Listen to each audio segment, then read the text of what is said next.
Israel is hitting Iran hard, attacking nuclear facilities and targeting the high-ranking officials in the Iranian military. This is on the back of the International Atomic Energy Agency releasing a report saying that Iran was enriching uranium to the point that they could potentially make a nuclear bomb. In contrast to what the Iranian government had been saying, which insisted that they weren't making one and that they had no intentions of making one. Despite the Trump administration wanting to negotiate a deal, Israel decided to strike and attack Iran, causing as much damage as possible. So it's likely we find ourselves on the brink of a full-blown war breaking out in the region. This situation is unfortunate, and I personally hate to see it come to this, as investors we're here to make money. In this video, we will discuss what is happening in the region and what companies we can invest in to benefit from periods of conflict in the Middle East.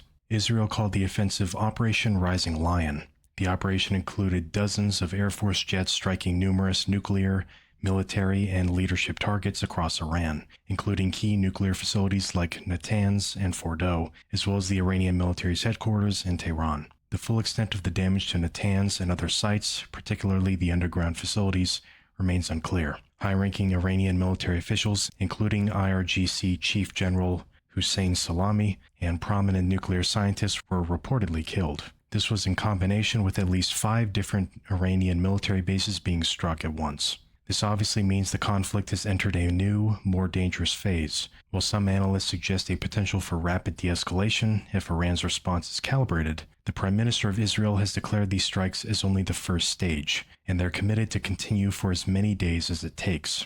The risk of a wider regional war has increased drastically, and we know that it's highly likely that Iran will retaliate, if their military capabilities still stand after the dust clears. And the United States is saying that it will defend both itself and Israel if it comes down to that. So it's increasingly probable that we see things evolve in a bad way. In a historical context, we know its stocks perform well in these scenarios. We know how the stock market performs broadly as well. As I'm recording this video, oil futures are up around 9% and gold is up around 1.5%. Meanwhile, US futures like the Dow Jones or the S&P 500 are down around 1.5% each. With that said, that doesn't mean that all stocks are going to fall on this news. Certain sectors will be obvious winners in these wartime scenarios. That's obviously the military-industrial complex, but also oil drilling companies and gold mining stocks.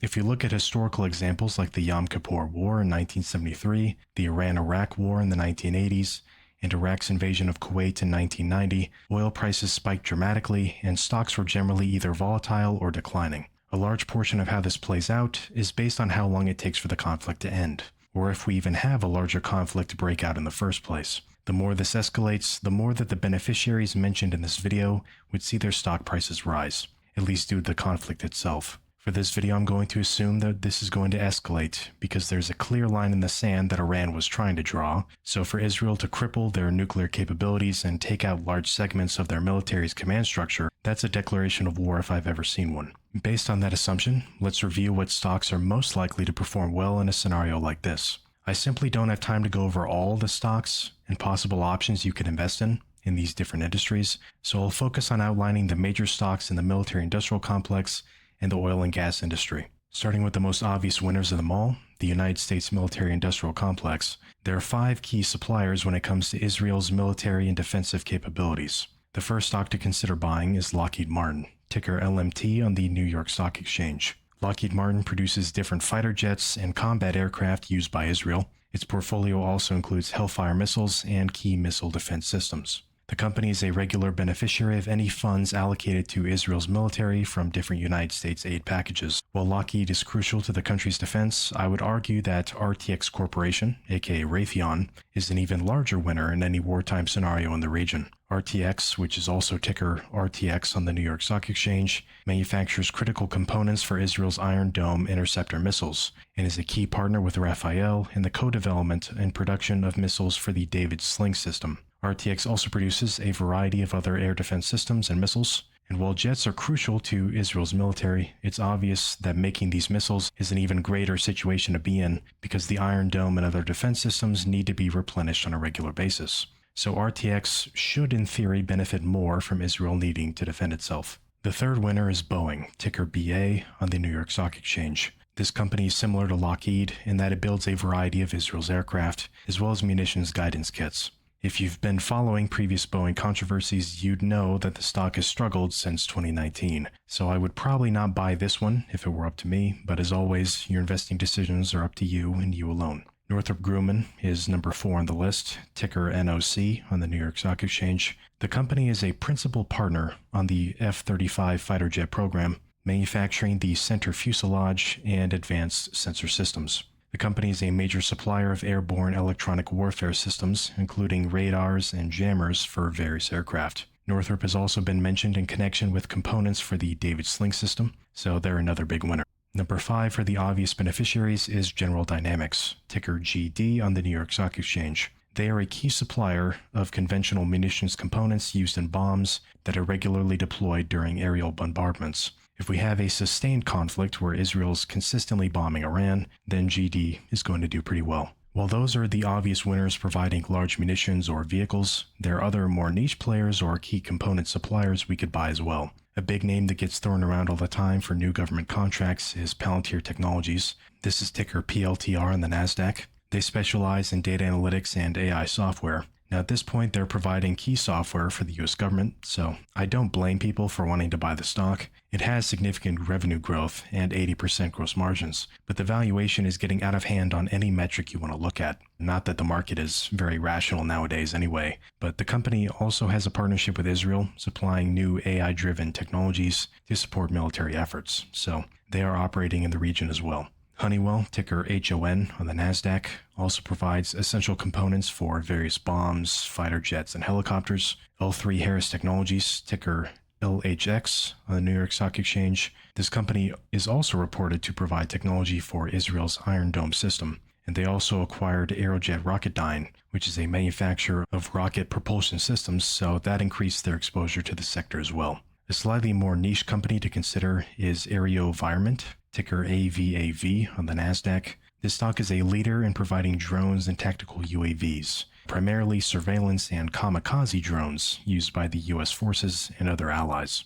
Most investors probably don't, but if you happen to have access to the Tel Aviv Stock Exchange, like users of Interactive Brokers might, then you may be able to buy some of the smaller defense stocks directly in Israel. Now, I will not go over this list in great detail as we've already spent enough time on the more accessible names, but if this interests you, you can pause and look at the list of defense contractors on the screen now. If you're not looking for military contractors, then oil stocks will also be a big winner if sustained conflict continues, as previous performance would indicate. If we're looking for large companies with the highest exposure to oil prices, you're looking at 2 companies in particular, Diamondback Energy and Occidental Petroleum. Now keep in mind that I'm just throwing out ideas here. I've not done enough research into these companies to truly know how great they are as long-term investments. It's just likely they'll benefit in the short term from an oil price spike. Now make sure to do research in them yourself before buying anything. Now with that said, Diamondback Energy, ticker FANG on the Nasdaq, primarily operates in the Permian Basin in West Texas. Last year they generated nearly $10 billion in revenues, with $9 billion of that coming from oil sales. So around 90% of their revenue comes from oil. That's a great candidate for a significant share price appreciation if oil prices start to skyrocket.